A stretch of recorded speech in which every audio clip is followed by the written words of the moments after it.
je souhaite aujourd'hui analyser deux notions, deux réalités qui sont pour nous massivement aujourd'hui les symboles de ce qui, de l'islam ou dans l'islam, nous est étranger, le voile et le djihad. Le voile, que l'on désigne ainsi le port d'un foulard, le port du hijab, du tchador, du niqab, cela a peu d'importance pour le moment, fut, vous le savez, dans un passé très proche, au centre de nos débats intellectuels et politiques.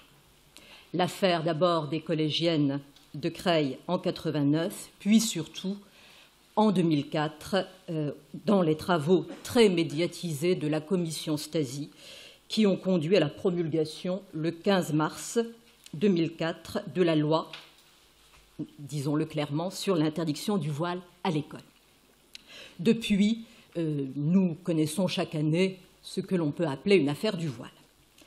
Quant au djihad, confondu pour l'instant avec la somme des agissements qui disent le manifester, la lutte armée de ce qu'on appelle l'islamisme politique, le combat militaire pour la défense et la propagation d'une foi aveugle en l'islam, le terrorisme islamiste, il n'aura échappé à personne qu'il a fait une entrée fracassante dans la scène mondiale et dans notre vocabulaire le 11 septembre 2011 et qu'il connaît aujourd'hui un regain d'actualité. La réalité historique, l'actualité ont fait du voile et du djihad des faits sociaux et des questions de politique. Faits sociaux et questions de politique qui nourrissent une littérature abondante, plus ou moins rigoureusement formée dans le giron des sciences sociales et des sciences politiques. Mon propos n'est pas d'interroger ces représentations, les représentations que nous avons du voile et du djihad, qui toutes relèvent, à différents degrés, du régime de l'opinion. C'est qu'avant d'être des faits sociaux et de configurer pour nous des questions de politique, le voile et le djihad appartiennent à ce qu'on peut appeler la culture de l'islam, à l'ordre de son discours et à l'ordre des discours qui, en son sein, ont été investis d'une autorité. Je partirai donc de ce que l'islam, en son livre fondateur, dit du voile et du djihad pour suggérer l'idée qu'en islam, ces deux notions ont fait l'objet d'un traitement ambivalent et ont suscité deux conceptions différentes, inconciliables, bien que s'abreuvant toutes les deux à une même source, le discours de la révélation. Et il me semble, telle est la conviction que je voudrais vous soumettre, que l'on peut ramener cette ambivalence à une dualité inhérente à l'islam, à la division interne, à l'islam en tant que tel, entre ce qu'on pourrait appeler un islam légalitaire et politique et un islam spirituel et philosophique. Alors, commençons par la question du voile. Le mot arabe qui sert à traduire, que nous traduisons par voile, hijab, véhicule plusieurs significations. Pour les appréhender, il faut se rapporter à ce qui, en islam, je l'ai dit, est la source de toutes les significations, de tous les discours et de toutes les pratiques, à savoir le Coran. Le premier sens du mot hijab que nous rencontrons dans le Coran est celui de rideau, de tissu destiné à établir une distinction dans l'espace, à marquer donc une frontière entre deux ères. C'est la matérialisation d'une séparation. Ce sens se trouve formulé dans le verset 53 de la sourate 33. On a là un verset qui porte sur la relation que doivent entretenir les simples croyants, contemporains du prophète, avec lui et avec ses proches. Le début du verset indique en effet comment il faut s'adresser au prophète, comment surtout il faut entrer chez lui, dans sa demeure, quelles précautions il faut prendre. Il s'agit, dans ce verset, de délimiter l'espace prophétique, ce qui relève du monde prophétique, ce qui relève de ce qu'on appelle en islam la demeure, la maison prophétique. Celle-ci est séparée du commun des croyants par une tenture, un hijab.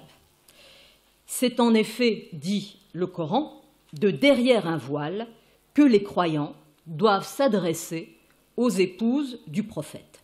Je cite le verset, si vous le voulez bien, dans la traduction de Jacques Berck. « Si vous avez un objet à demander à ces épouses du prophète, demandez-le de derrière un voile. »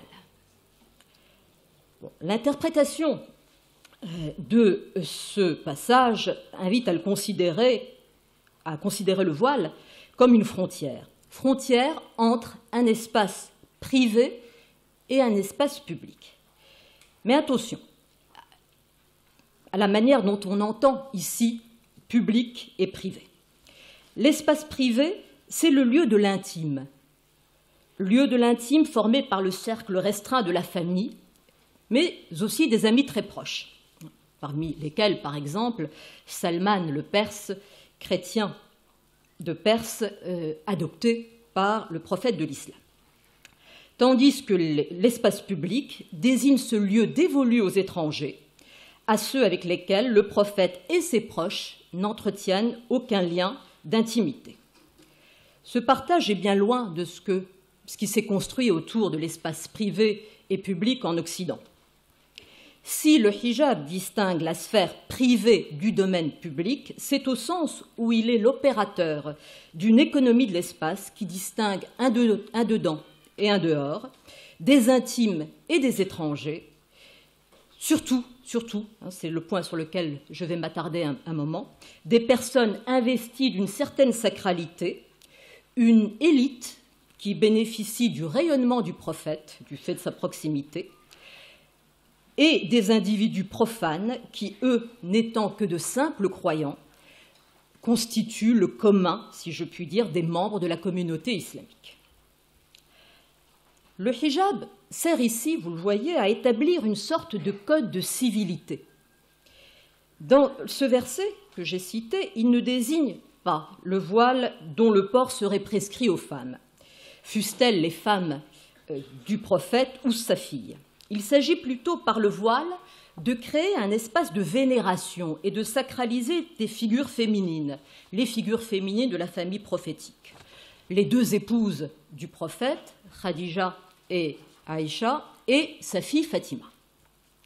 Ces femmes sont nimbées d'une sorte d'aura qui crée un espace sacré. D'où le rituel qu'établit le voile pour quiconque entre dans la maison du prophète et veut s'adresser à ses épouses. Il y a incontestablement dans ce verset une dimension normative, mais il s'agit d'une norme qui concerne le culte et par laquelle le croyant atteste son obéissance à Dieu dans l'ordre de la vie pratique, non à proprement parler d'une prescription ayant une valeur juridique. On peut relier ce premier sens du mot hijab à un deuxième, qui en fait un rideau particulier, celui derrière lequel s'abrite le souverain. Ici, le mot s'articule à la notion de majesté et désigne un lieu de manifestation, celui de la gloire et de la toute-puissance d'un être. Dans ce contexte, le mot évoque l'idée de contemplation et de vision d'un être dont le rayonnement est considéré comme surhumain. Le hijab est la manifestation d'une présence et paradoxalement l'opérateur d'une apparition. Cette idée d'accès à une présence surhumaine se retrouve dans la convocation du mot hijab pour désigner l'ensemble des activités destinées à veiller sur la Kaaba. La racine arabe hajaba est en effet associée au rite pratiqué autour de la Kaaba pour lui témoigner respect et protection. La Kaaba est voilée au regard par un drap noir qui la recouvre et qui la préserve des profanations. Ce voile remplit une fonction paradoxale. Il cache le temple, mais en même temps, il le rend apparent, il le manifeste, il signifie sa présence. C'est seulement en un troisième sens que le mot hijab peut désigner un vêtement prescrit aux femmes. Cette prescription se trouverait formulée, en tout cas c'est un point sur lequel s'accordent les principaux exégètes, en deux occurrences coraniques. Tout d'abord au verset 31 de la sourate 24, sourate dite de la lumière. Je cite ce verset toujours dans la traduction de Jacques Berck, qui n'est pas sans poser quelques difficultés. J'y viens tout de suite. Dit aux croyantes de baisser les yeux et, dit Jacques Berck, de contenir leur sexe. Il s'agit en fait plutôt de protéger, de préserver leurs orifices. Littéralement, c'est de cela dont il s'agit dans le Coran. De ne pas faire montre de leurs agréments, sauf ce qui en émerge. De rabattre leurs fichus sur les échancrures de leurs vêtements. Elles ne laisseront voir leurs agréments qu'à leurs maris, à leurs enfants, à leurs pères, beaux-pères, fils, beaux-fils, frères, neveux de frères ou de sœurs, aux femmes de leur communauté, à leurs captives, à leurs dépendants hommes incapables de l'acte sexuel ou garçons encore ignorants de l'intimité des femmes. Voilà la première occurrence coranique. La deuxième se trouve au verset 59 de la sourate 33, sourate nommée les factions, sourate où sont formulées un ensemble de recommandations destinées à éviter les dissensions au sein de la communauté. Prophète, je le cite là, toujours dans la traduction de Jacques Berck, que vous trouvez chez Albin Michel, prophète, dis à tes épouses, à tes filles, aux femmes des croyants, de revêtir leur voile, sûr moyen pour des dames d'être reconnues et d'échapper à toute offense. La tradition exégétique voit unanimement dans ce dernier verset la prescription du port du voile faite aux femmes. Mais il y a là une difficulté. Le mot hijab, qui seul signifie en toute rigueur voile, n'y apparaît pas. Le Coran utilise le pluriel jalabib, qui désigne plutôt une tunique ou une robe qu'on met au-dessus des vêtements. C'est de ce mot que va dériver la fameuse djellaba que l'on porte traditionnellement au Maroc. Quant à l'autre verset, qui recommande aux femmes musulmanes de rabattre leurs fichus sur les échancrures de leurs vêtements, il ne mentionne pas davantage le hijab. Le texte coranique invite au port d'un vêtement qui, en protégeant la poitrine des femmes, assure leur pudeur et les prémunit contre les attitudes provocantes. Nous sommes, dans tous les cas, fort loin du voile traditionnel, qui, vous le savez, varie selon les pays d'islam, du voile qui couvre exclusivement la tête et les cheveux, celui de nos collégiennes ou lycéennes, du voile actuel que nous pouvons parfois rencontrer, voile intégral, dans certaines de nos contrées. Dans ces deux versets, l'injonction s'adresse aux prophètes auxquels Dieu demande de dire à ses épouses, à ses filles, puis, par extension aux femmes des croyants, de se revêtir de ces vêtements, tuniques et fichus. Ces vêtements sont un mode de reconnaissance, un mode d'identification qui prend la forme d'un mode d'apparition. Permettez-moi d'insister sur ce point que j'ai déjà souligné et qui est un renversement assez paradoxal. Le voile est bien ce qui masque, ce qui occulte, mais c'est aussi une manière d'apparaître et de se rendre visible qui permet d'identifier les femmes musulmanes dans l'espace public. Le hijab impose ou institue une éducation du regard. Il permet aux musulmanes de ne pas ressembler aux esclaves en rendant visible par leurs vêtements leurs différences. C'est donc un mode d'apparition réglé par une norme vestimentaire qui sert à ménager la dignité ontologique des musulmanes, eu égard aux incroyantes ou aux femmes d'extraction moins noble. C'est l'opérateur d'une division religieuse et de la différence entre les classes sociales. Approfondissons un petit peu cette fonction sociale du voile. En tant que vêtement prescrit aux femmes, le hijab vise en vérité à fabriquer le corps sexué dans la culture, dans l'espace islamique. Il va servir à instituer dans les sociétés musulmanes l'ordre sexuel, autrement dit l'économie du désir. Par lui s'établit une séparation des femmes à partir de laquelle sont rendues possibles, ou plutôt licites, leurs relations aux hommes. Le voile est l'opérateur de la différence sexuelle. Il s'articule à l'idée qu'il y a une signification spatiale du sexe et une signification sexuelle de l'espace. Il matérialise la différence irréductible en islam qui sépare les sexes sans pour autant formuler une inégalité. Il ne s'agit pas de nier l'existence d'un discours sur l'inégalité des femmes en islam, aujourd'hui incontestablement intimement lié à la prescription du port du voile. Cependant, dans l'islam classique, ce discours, s'il a pu se constituer, c'est indépendamment de la question du voile. Celle-ci a essentiellement pour fonction de régler le rapport social sexué, et cette régulation s'établit sur le fond d'une certaine conception de la complémentarité des sexes. Régulateur de la sexualité, le hijab est le moyen que s'est donné l'islam pour procéder à la répression de l'appétit sexuel. Il joue le rôle précis de contrôle de la sexualité féminine que tous les penseurs de l'islam s'accordent à considérer comme essentiellement active et donc dangereuse. Le voile organise la morale sexuelle de l'islam et institue les principaux partages autour desquels elle se structure. La pudeur et l'obscénité, le pur et l'impur, le propre et le sale, le licite et l'illicite, le même et l'autre. Ces partages ont des visées multiples, mais l'essentiel est de désexualiser l'espace public.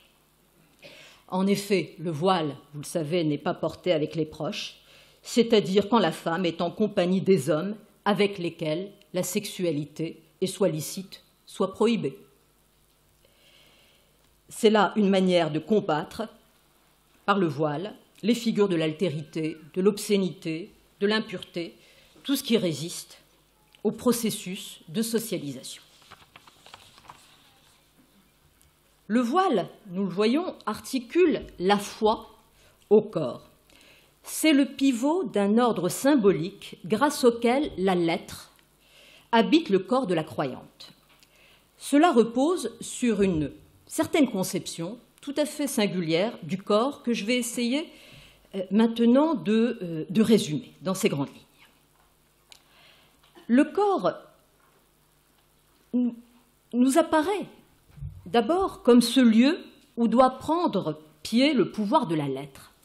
On trouve cela très souvent formulé par le théologien universel, le plus grand théologien de l'islam, Razali, qui compare le corps à une cité qu'il s'agit de domestiquer. Le corps, dit-il, est tel une forteresse à défendre, forteresse dont les orifices sont des failles par où s'immiscent les passions. Razali formule bien souvent dans ses textes moraux l'exigence de maîtriser le corps pour préserver ses errements, exigence de le surveiller en veillant à tout ce qu'il expose à l'étranger, à l'extérieur. Alors, cette surveillance du corps trouve sa justification dans une notion coranique essentielle, notion coranique qui renvoie à ces parties du corps de la femme et de l'homme que la pudeur exige que l'on cache à la vue de certains autres. Ces parties doivent être cachées parce qu'elles suscitent l'appétit de ceux qui les regardent et peuvent conduire au délit de fornication, la zina. Les fuqaha, c'est-à-dire les théologiens juristes de l'islam, se sont beaucoup occupés à déterminer ces parties, pour la femme et pour l'homme. Alors, ce qu'il faut cacher pour la femme, puisque c'est ça qui nous intéresse, dépend de son statut social, de son statut religieux. Très différent entre, bien évidemment, une croyante et une non-croyante, entre une esclave et une femme libre. On s'est attaché essentiellement à préciser ces parties pour les femmes musulmanes nubiles de condition libre. Alors tantôt, certains fuqaha ont considéré que c'était le corps tout entier de la femme qui devait être caché, parfois même sa voix, quelque chose que l'on retrouve actuellement chez les fondamentalistes. Plus couramment et de manière plus massive, c'est le corps à l'exclusion des mains, du visage, des pieds. C'est que le souci constant de ces fuqaha, aussi rigoriste soit-il, a été de concilier l'obligation de cacher ces parties du corps avec le principe général selon lequel la femme est pleinement qualifiée pour participer à la vie publique et pour commercer. Or, vous en conviendrez, pour commercer, il vaut mieux que l'on reconnaisse votre visage. Alors, plus fondamentalement, cette vision du corps sexué comme le lieu plus fondamentalement, cette conception du voile doit être reliée à la vision du corps sexué comme lieu de l'impureté. Il faut en effet relier toutes les réflexions sur le voile et sur les parties du corps à voiler aux indications fort nombreuses et précises dans les traditions prophétiques qui touchent aux menstrues, aux excréments. Dans cette tradition, de quoi s'aperçoit-on ? On s'aperçoit d'une véritable obsession du prophète de l'islam de prévenir toutes ces impuretés, de les effacer. Combien de traditions nous rappellent en effet que le prophète de l'islam, Mohammed, vivait dans l'angoisse de mourir en état d'impureté. Si, je ne me lancerai pas dans la psychanalyse, mais enfin, si on veut avoir une certaine idée de ce que c'est que la religion comme névrose obsessionnelle,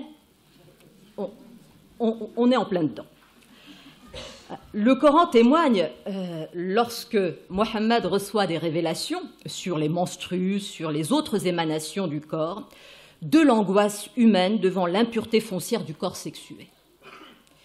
Impureté qui obsède Mohammed et qui véritablement constitue un fil conducteur permanent de certaines traditions qui nous sont rapportées.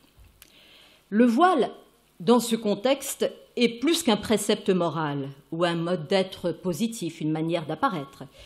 Il exprime le rapport au corps, rapport à un corps ténébreux dans sa nature même. Le voile, d'une certaine manière, c'est le corps lui-même. Et le voile que l'on met sur le corps ne fait que révéler le corps lui-même comme voile. Alors, comment comprendre que le voile, qui désigne ce que nous venons de voir, un code vestimentaire qui relève de la civilité, de la morale, du mode d'être et d'apparaître socialement, des pratiques du corps, comment comprendre que le voile en soit venu à signifier ce que nous connaissons aujourd'hui ? Un impératif juridique, l'affirmation militante d'une différence et d'une appartenance, parfois une arme de combat contre le mode occidental de définition du rapport sexué et des mœurs. Alors, pour répondre à cette question, il faudrait suivre l'évolution détaillée des indications coraniques et prophétiques et leur transformation en normes.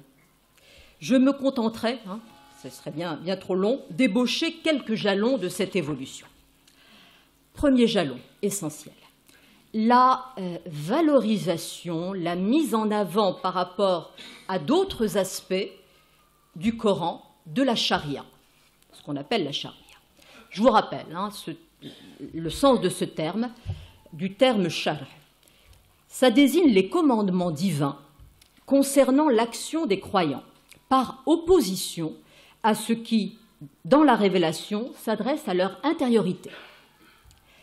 La charia, c'est la voie pratique. Le noyau sémantique du mot, en effet, renvoie à l'idée de chemin à suivre pour mener son existence. Va progressivement s'imposer l'idée que la charia est complète, qu'elle est intégrale et que son empire est absolu. Et il reviendra à une science traditionnelle, que j'ai déjà évoquée au travers de personnages que sont les fuqaha. Cette science traditionnelle, c'est le fiqh, la jurisprudence de l'islam ou le droit musulman, d'accomplir cet énorme travail de découvrement de la charia intégralement donnée sous forme embryonnaire dans le Coran. Que signifie en effet le mot fiqh? Fiqh, ça signifie compréhension en l'occurrence, de la charia. C'est ce fiqh, cette science traditionnelle, qui va donner naissance au système normatif de l'islam.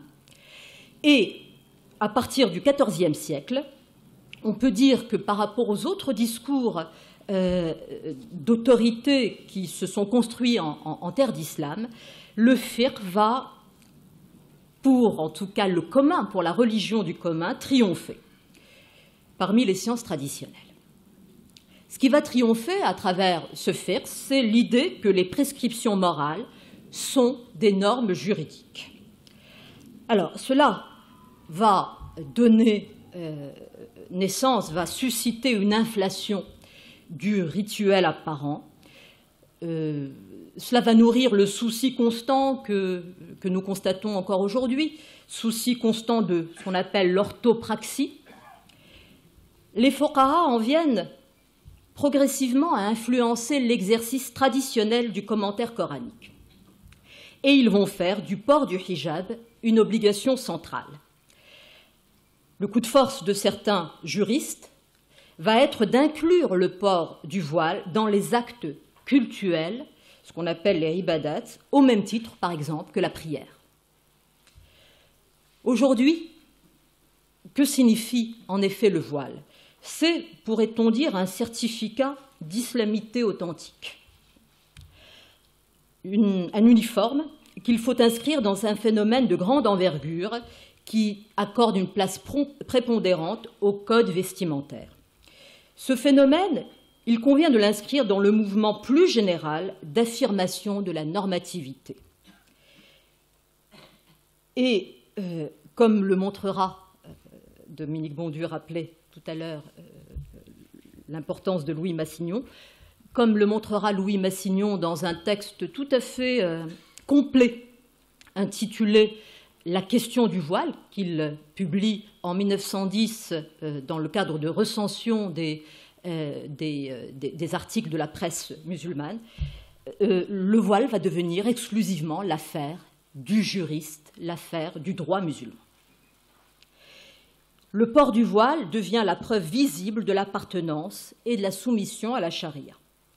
Cependant, même aujourd'hui, cette pratique ostentatoire, je tiens à le dire, trouve en islam des contrepoints. Contrepoints venus de la morale de l'islam et de la forme singulière que peut prendre dans les sociétés musulmanes l'expression de ce qu'on pourrait appeler, même si la formule ne convient pas tout à fait, l'esprit critique. De l'intérieur de la morale de l'islam à cette ostentation religieuse que manifeste le port du voile, on peut opposer la discrétion. La discrétion est une valeur morale essentielle de l'islam. On peut aussi animer le ressort que constitue le fil continu dans les sociétés musulmanes et qui existe encore aujourd'hui, la critique des signes d'appartenance et des manifestations visibles de la foi comme des expressions d'une hypocrisie foncière. C'est un thème coranique essentiel et c'est aussi un instrument de critique essentiel, critique de l'hypocrisie. Alors, dans un vis-à-vis avec la voie du légalisme que je viens d'ébaucher, une autre perspective exégétique s'est construite, portée, celle-ci, par le discours spirituel, celui du soufisme, et par le discours philosophique. Commençons par caractériser, si vous le voulez bien, l'approche mystique du voile. Elle se développe sur plusieurs fronts. Premier front, c'est la mise en évidence que la voie pratique, c'est-à-dire tout ce qui concerne les signes concrets et de la foi, est un mode de vie inférieur. La critique du légalisme s'appuie sur l'idée qu'il s'agit d'une manière pauvre, insuffisante de se rapporter à Dieu et de pratiquer sa religion. Ce ressort est fondé sur la critique du taqlid, c'est-à-dire de l'adhésion aveugle au commandement de la religion. Il ne s'agit pas, attention, il ne s'agit pas d'un rejet des normes juridiques, il ne s'agit pas d'un rejet du légalisme ou de la prescription normative, mais il s'agit plutôt de la mise en évidence du caractère foncièrement indigent du légalisme s'il n'est pas rapporté à une signification spirituelle et métaphysique. Je renvoie à un passage du soufi Bistami que notre ami disparu Abdelwahab Medeb a traduit dans l'édit de Bistami, paru chez Fayard. Bistami est mort en 848. Voici ce que dit Bistami, grosso modo, je résume. Les gens du commun ne voient les femmes que prises dans leur voile. En vérité, ils ne voient que le voile. Le deuxième front que peut représenter le discours du soufisme nous semble parfaitement représenté par ceux qu'on appelle, dans la tradition du soufisme, les gens du blâme, ceux qu'on appelle les malamatiya. Il s'agit d'un courant anomique du soufisme qui s'est développé à partir du Xe siècle. Nous disposons, grâce à de la Dryère, d'une traduction de l'épître des gens du blâme qui a été rédigée par un certain Soulaki. Alors, que font ces gens du blâme, ces malamatiya? Ils préconisent, dans une forme bien évidemment de regroupement secret, le renversement des valeurs, si je puis parler ainsi. Ils refusent, par exemple, la prière collective. Ils refusent d'exercer un métier valorisé. C'est pourquoi ils acceptent d'être tenanciers de bordel, par exemple. Ils recherchent le blâme comme l'expérience religieuse authentique. La provocation est pour eux expérience et dévoilement de la vérité. Et dans cette perspective-là, le refus du port du voile est, je dirais, préconisé. Troisième et enfin dernier front où s'exprime la critique du voile dans sa forme légalitaire dans le soufisme, c'est bien sûr la recherche mystique de l'union qui est un dévoilement. Le voile n'est plus du tout défini comme un vêtement dans ce cadre-là. C'est un obstacle qui offusque la vision de Dieu en ce monde et dans l'au-delà. Je cite de nouveau Bistami dans un fragment où il fait dire à Dieu « Si mon serviteur fait de moi son occupation dominante, je mettrai son appétit et sa délectation dans mon invocation. Je lèverai le voile entre lui et moi et serai l'image qui ne quitte plus ses yeux. » Le voile, vous le voyez, j'y reviendrai par la suite, ne saurait s'entendre ici sans le dévoilement. Le couple du voile et du dévoilement constitue la pulsation interne de la mystique et de la spiritualité islamique. Mais c'est aussi son horizon indépassable. Jamais le dévoilement ne supprimera le voile et jamais le voile ne résistera au dévoilement. On a là un jeu subtil, complexe, du cachet et de l'apparent. Le fragment de Bistami que je viens de citer est essentiel en ce qu'il indique que jamais on n'atteint Dieu lui-même, mais toujours son image ou son voile. Deux occurrences coraniques vont ici jouer un rôle essentiel. Je les cite rapidement. D'abord, bien sûr, la sourate 17, qui rapporte les visions du prophète lors de son voyage nocturne. Le parcours céleste accompli en effet par Mohammed est présenté comme une épreuve de voile, voile de lumière, dit le texte coranique, 70 000, on ne sait pas. C'est une traversée des voiles qui est une quête du dévoilement. La deuxième occurrence, c'est le verset 51 de la sourate 42.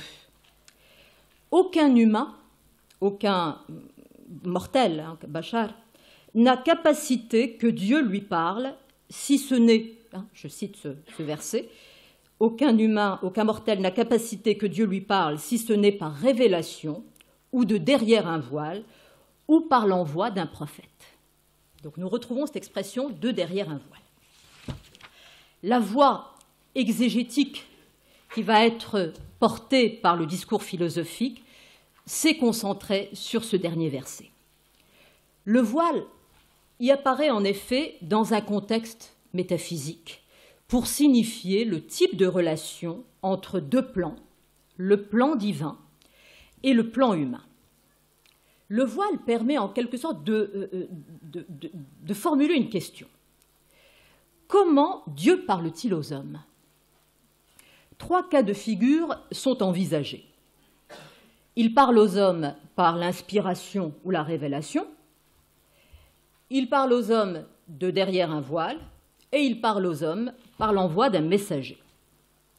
Je ne m'attarderai pas sur l'interprétation de ce passage.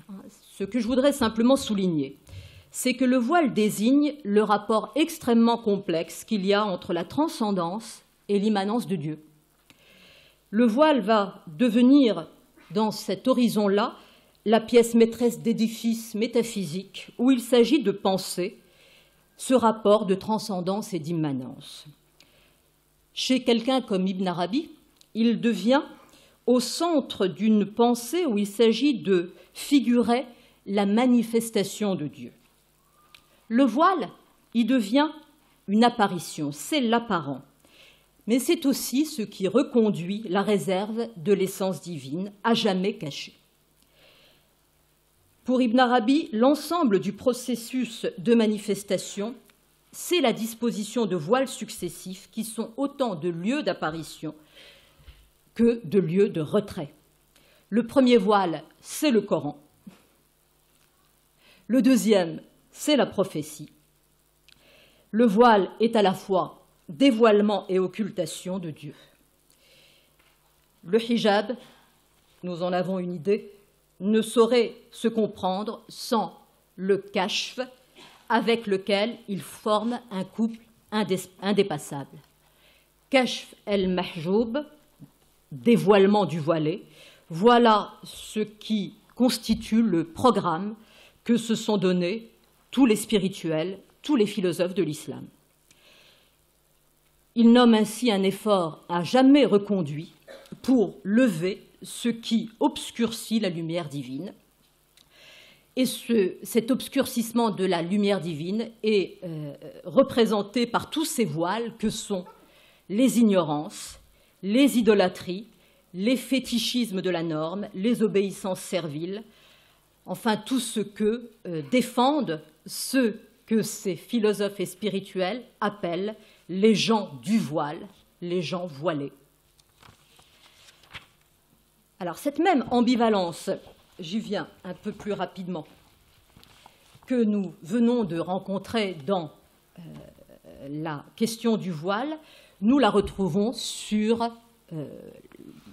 dans la question du djihad. Permettez-moi d'abord quelques définitions. Qu'est-ce que c'est que le djihad? C'est littéralement le combat pour la foi. C'est une obligation légale en islam. au même titre que la prière rituelle, l'aumône légale, le jeûne et le pèlerinage. C'est une notion, la notion de jihad, qui figure de manière significative dans le Coran pour y configurer deux conceptions différentes mais réversibles. Jamais l'une, j'essaierai de le montrer, ne supplantera l'autre. Au mieux, elle la dépassera sans la supprimer totalement. Alors, on a coutume de traduire jihad par guerre sainte. C'est une manière de dire que la notion fixe la conception islamique de la guerre et de la paix. Dans le Coran, la notion apparaît dans un climat, dans une ambiance de conflit armé. On peut cependant distinguer deux types de sourates. Les sourates mécoises, où le jihad désigne le combat militaire contre les païens, et les sourates médinoises, où le jihad est centré sur les juifs, les chrétiens et, cette catégorie que nous avons déjà rencontrée, les hypocrites. Certes, dans le Coran, il existe des occurrences d'un jihad non violent. On peut même dire que l'essentiel des versets de la période mécoise porte plutôt vers un jihad entendu comme guerre spirituelle. Cependant, on ne peut pas opposer le jihad au qital, c'est-à-dire au combat militaire et armé dont l'issue est la mort, de l'ennemi ou de soi-même. Cette vision militaire armée du djihad est formulée dans le verset 29 de la sourate 9. Je cite là toujours dans la traduction de Jacques Berck. « Combattez ceux qui ne croient pas en Dieu, ni au jour dernier, ni n'interdisent ce qu'interdisent Dieu et son envoyé, et qui, parmi ceux qui ont reçu l'Écriture, ne suivent pas la religion du vrai. Et cela jusqu'à ce qu'ils paient d'un seul mouvement une capitation en signe d'humilité. » Ce verset va être la référence fondamentale pour la doctrine du djihad entendue comme guerre sainte. Il va servir de point d'appui à la politique islamique pour autant qu'elle repose sur un partage fondateur de ce qui va devenir le droit international de l'islam. Julien Loiseau en a parlé, celui qui distingue le dar al-Islam, le domaine, le territoire de l'islam, du dar al-Harb, territoire ou domaine de la guerre. Ce partage exprime incontestablement une vision dualiste du monde, que les sophistications juridiques ultérieures, les ajouts de nouveaux partages, ne mettront jamais en question. Même la conception qui constitue un aspect important du droit international de l'islam, la conception de situations intermédiaires, trêve, pacte de non-agression, suspension des hostilités par incapacité militaire, même cela, qui est toujours posé comme provisoire, ne supprimera jamais le caractère fondamental, structurant du partage du dar al-Islam et du dar al-Harb, domaine de l'islam, domaine de la guerre. Au domaine de l'islam, où s'applique la loi coranique, s'oppose le domaine de la guerre, où le combat est un devoir religieux applicable en permanence, jusqu'à en faire un domaine de l'islam. C'est que l'islam est, je renvoie à un passage du Coran, je ne me souviens plus, l'islam est le parti de Dieu, Hezbollah, d'où vient le Hezbollah, qui finira par remporter la victoire. Alors revenons au Coran. On peut y relever une vingtaine d'occurrences du mot jihad sur lesquelles se greffera, à partir du IXe siècle, une autre vision, celle que l'on désignera par l'expression de jihad majeur, le combat militaire et armé devenant dans cette vision le jihad mineur. Alors 3 versets nous permettent d'approcher la notion de jihad majeur. Le verset 60 de la sourate 8, le verset 24 de la sourate 9 et le verset 6 de la sourate 29. Il ne s'agit pas dans ces versets d'un jihad contre, mais d'un effort sur le chemin de Dieu. Le djihad n'y consiste pas dans la mise en pratique de l'hostilité, mais dans un rapport à soi qui a une signification morale. Là, nous renvoyons à la racine du mot jahada, dont l'intention première est l'effort, l'action de faire effort, le fait de s'appliquer. Le djihad est un vaste effort dans lequel la violence faite aux tenants de l'infidélité n'est qu'une forme dérivée. Le verset 6 de la sourate 29 énonce clairement la finalité de cet effort. Je cite, « Qui faisait effort ne l'aura fait que pour lui-même. » Le soi est la finalité du djihad. Alors précisons un peu la nature de cet effort, tel que cela apparaît dans le verset 20 de la sourate 9. Je cite toujours dans la traduction de Jacques Berg. « Mais ceux qui croient ont fait exode, s'efforcent de leurs biens et de leur personne sur le chemin de Dieu, s'élèvent plus haut en degrés auprès de Dieu. »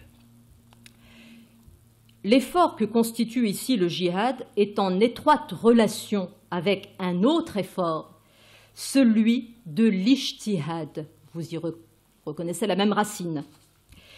La notion d'ijtihad désigne la recherche de solutions nouvelles, de propositions et de pratiques qui ne sont pas inscrites littéralement dans le Coran et dans le recueil des traditions, mais qui sont en accord avec elles. Alors l'ijtihad a fait l'objet en islam de multiples controverses. C'est par exemple sa pratique en jurisprudence islamique qui fut à l'origine de la condamnation du philosophe andalou Averroès.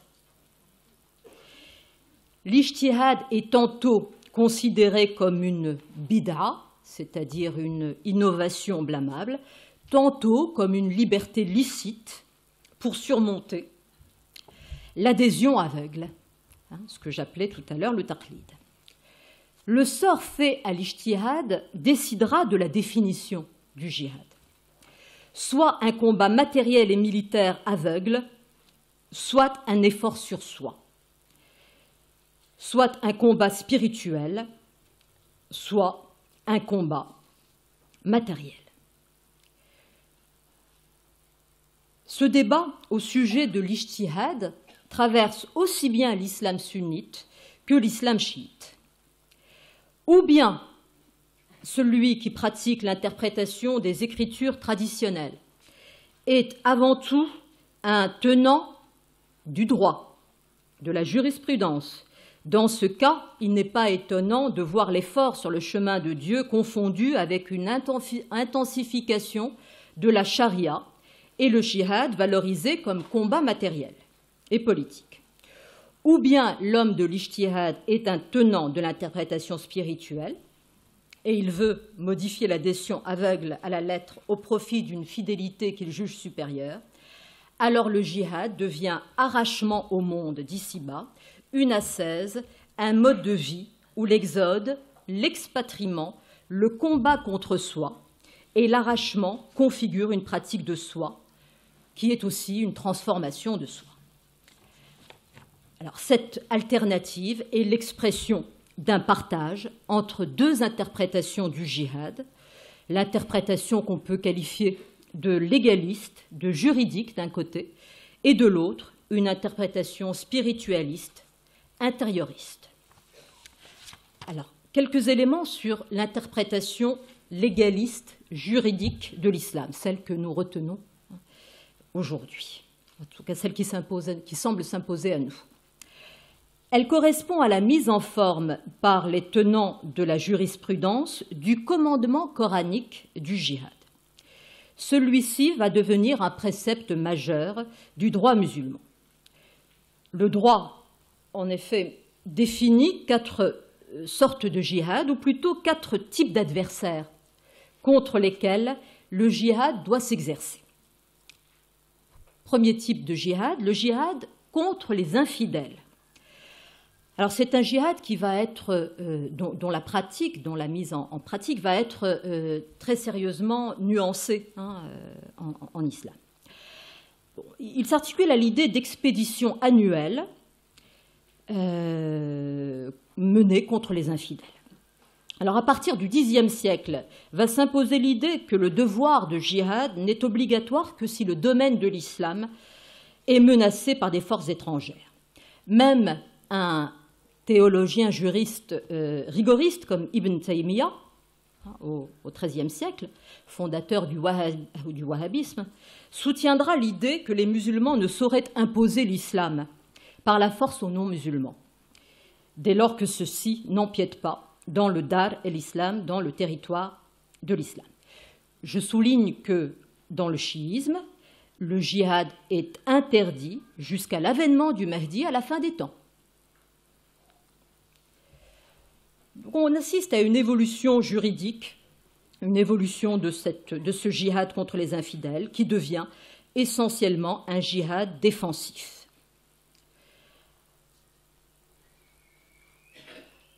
Deuxième forme de djihad, le djihad contre les apostats. C'est la forme du djihad la plus réactivée de nos jours par les fondamentalismes de tous les pays musulmans.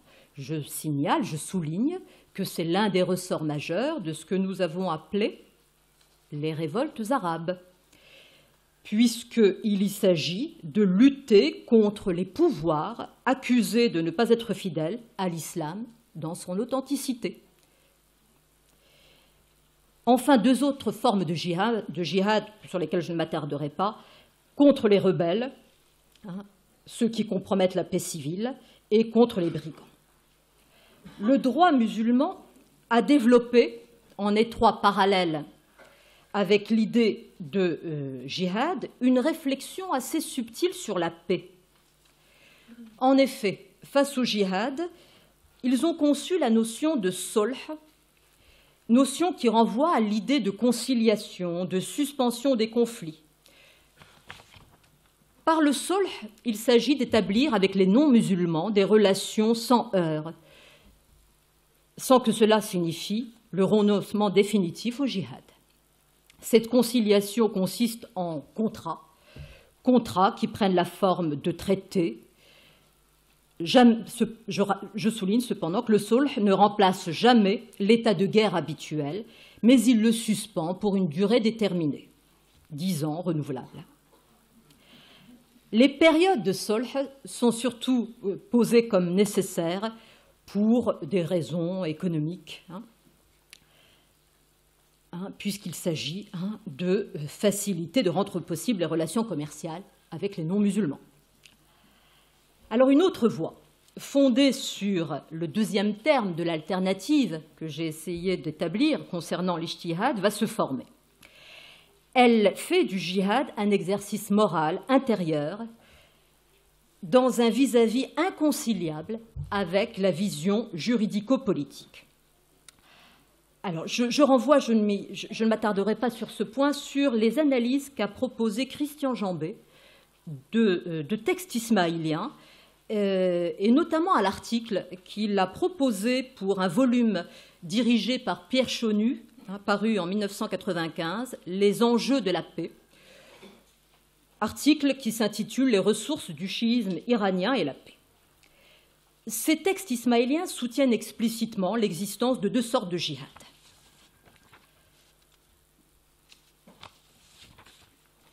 J'en viens à quelque chose qui est un peu plus massif et plus central dans l'islam, qui est la question de la mort volontaire du mystique.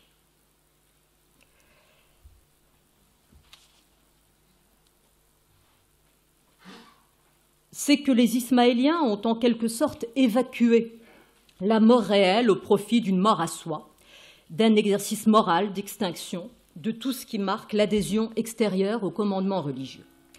Telle n'est pas la position majoritaire en islam, où la mort réelle fait l'objet de sentiments ambivalents, sentiments de crainte et de fascination. J'en viens donc à ce qui est au cœur de la question du djihad, la question de la mort volontaire. Alors, je rappellerai tout d'abord qu'en islam, on interdit le fait de vouloir mourir. Le suicide la quête injustifiée du martyr sont assimilés à des crimes. Cependant, la mort volontaire occupe une place privilégiée. Place privilégiée du fait de la conception que se fait cette religion du témoignage. C'est en effet une racine verbale unique qui détermine les vocables désignant le témoignage, shahada, et le martyr, ou plutôt l'individu martyr, le shahid. Dès les combats du prophète contre les polythéistes et les tribus juives, on voit mis en valeur le témoignage par le sang. Perdre la vie sous les coups des ennemis de la foi, que ce soit en état de persécution ou que ce soit dans le combat pour la défense de l'islam, s'apparente à un témoignage supérieur, signe d'abnégation et de mépris du monde ici-bas. On comprendra dans cet horizon le sort spécial qui est fait dans les pratiques mortuaires de l'islam au shahid, à celui qui est mort au combat. Son corps n'est pas lavé. Il est dispensé de la toilette mortuaire. Il est enseveli dans son vêtement de combat. Il est enseveli là où il est tombé. Il n'y a pas sur lui de prière et son âme est dispensée, nous dit-on, de l'interrogatoire dans la tombe. En fait, il bénéficie d'une sorte de pardon total de Dieu. Alors cette vision magnifiée du témoin mort au combat rejoint des traditions qui valorisent l'amour de la mort. Je rapporterai certaines traditions assez terrifiantes que rapporte un théologien universel que j'ai déjà cité, extrêmement modéré, Razali.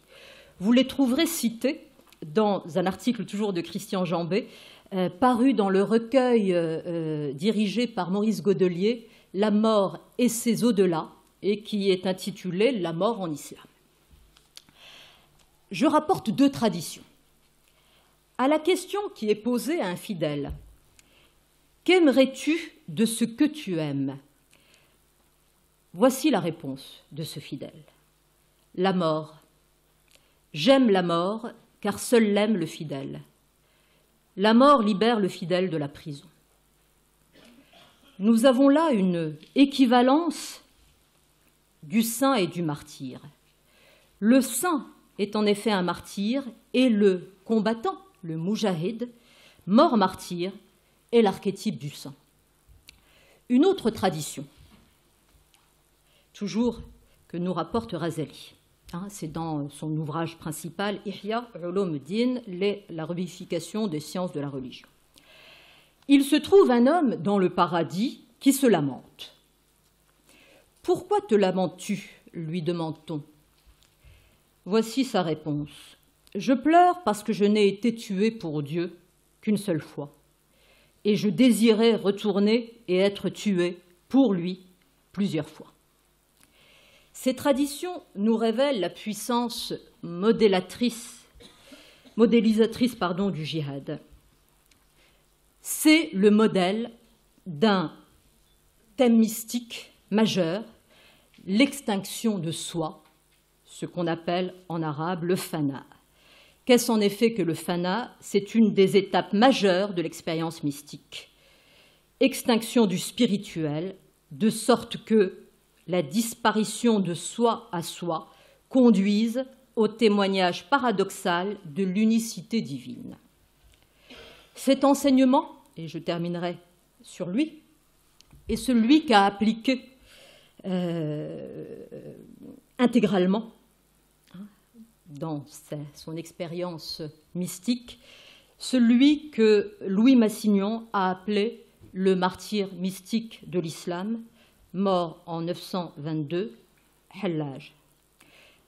En effet, cet enseignement qu'a appliqué Hallaj noue intimement les thématiques de l'anéantissement, du témoignage, du martyr, du combat, dans un nouage qui donne une force tout à fait remarquable au thème de la mort volontaire en islam. Je renvoie, pour que vous fassiez une idée de la beauté de la langue de Louis Massignon appliquée à Hallaj, à un article intitulé « La guerre sainte suprême de l'islam arabe » de Louis Massignon. Il a été édité à part de ses écrits par Bruno Roy chez Fata Morgana il y a quelques années. J'ai vu que l'édition ne se trouve plus dans la bibliothèque. Vous le trouverez dans les écrits mémorables qu'a signalé Dominique Bondu tout à l'heure. Alors, c'est un texte étrange. C'est un texte d'abord, je dirais, d'analyse littéraire. Texte paru en 1959 dans les Lettres Nouvelles, dans cette revue, les Lettres Nouvelles, qui était une revue de littérature. Il paraît dans un volume où il y a Marguerite Duras et d'autres personnes tout à fait importantes du monde littéraire. Alors, analyse littéraire, puisqu'il s'agit de savoir quels sont les styles, les modes de stylisation littéraire qui ont leur place dans la littérature sémitique. Et Louis Massignon veut soutenir l'idée que les littératures sémitiques ont produit de l'épopée. Et cette épopée, eh bien, c'est la Qissa, histoire de Hussein el-Hallaj. Alors cette Qissa, qu'il le traduit dans cet article, a été compilée pour les Moudjahidoun du delta du Nil quand l'islam se trouvait pris en Égypte entre deux menaces, les croisés latins et les Mongols païens. Elle s'adresse, cette Qissa, à des volontaires qui sont au front de la guerre sainte dans ces ermitages forteresses qu'on appelle les ribat. Pour Louis Massignon, cette Qissa, cette histoire, appartient à la famille des sermons.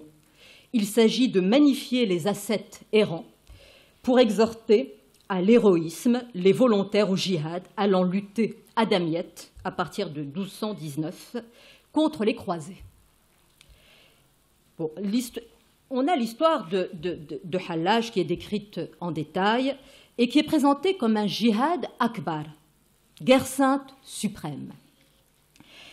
C'est-à-dire que Louis Massignon nous montre comment Hallaj substitue à l'épopée populaire du djihad armé militaire une épopée mystique, du djihad intérieur, qui ne vise qu'une seule chose, non la mort de l'autre, mais l'anéantissement de soi.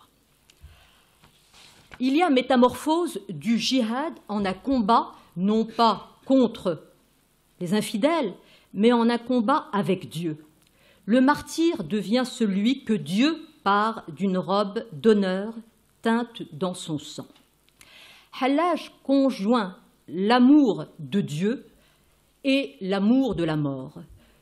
Mort volontaire, mort recherchée, mort voulue de soi et bien sûr non de l'autre. Cette mort volontaire est présentée comme l'accomplissement de la vie du mystique. Ce n'est pas un suicide, c'est l'imitation de l'expérience qui conduit vers Dieu et qui exige de se délivrer de sa propre identité. Je cite un passage très connu de Hallaj que nous propose Massignon. « Tuez-moi, ô mes amis, car c'est dans ma mort qu'est ma vie. » La mort n'est pas une métaphore, ce n'est pas une mort par métaphore, mais c'est une mort réelle, où il s'agit de se consumer dans la présence divine. Cette mort réelle et volontaire, elle sera homologuée en islam, elle sera référée en islam à la mort de Socrate, dans une méditation du Phédon, dans lequel on trouverait cette formule de Socrate. Il faut vivre selon la nature et mourir de mort volontaire. Le fana, la mort volontaire du mystique, c'est la typification du djihad suprême. Alors, faut-il, comme le suggère Louis Massignon, considérer que cette mort volontaire est le dernier mot de la spiritualité islamique? Celle-ci ne fait-elle place à la figure de l'étranger que sous la figure de cet autre, en lequel on se consume, en lequel l'amant se consume, l'étranger étant l'unité divine implacable qui absorbe l'amant. Le même homme, Louis Massignon, qui fait de Hallaj le témoin essentiel, fait de deux thèmes essentiels les pièces maîtresses et de sa vie et de son rapport à l'islam. Ces deux thèmes, c'est la visitation de l'étranger et l'hospitalité sacrée qu'il voit comme valeur essentielle de l'islam. C'est dire qu'il y a là, pour lui, un lien certes paradoxal mais réel entre la mort du mystique, entendu comme sacrifice de soi, et l'hospitalité due à l'étranger, qui est pour lui le trait caractéristique de l'islam. Cette hospitalité, il la définit comme accueil inconditionnel de l'autre. L'étranger est celui à qui on doit tout, dit-il, et qui ne nous doit rien. C'est une hospitalité qui méprise les lois de la réciprocité et de l'échange. C'est, nous dit Louis Massignon, l'hospitalité qui règle en islam le rapport à l'autre et à l'étranger. C'est un rapport hors la loi, ou plutôt hors du système des normes. Louis Massignon réfère cette hospitalité, qui lui dit sacrée de l'islam, à une figure prophétique. Il la réfère à Abraham. En effet, Abraham, c'est tout à la fois l'homme qui sacrifie son fils Ismaël, c'est celui qui accepte la mort, et c'est l'homme du témoignage.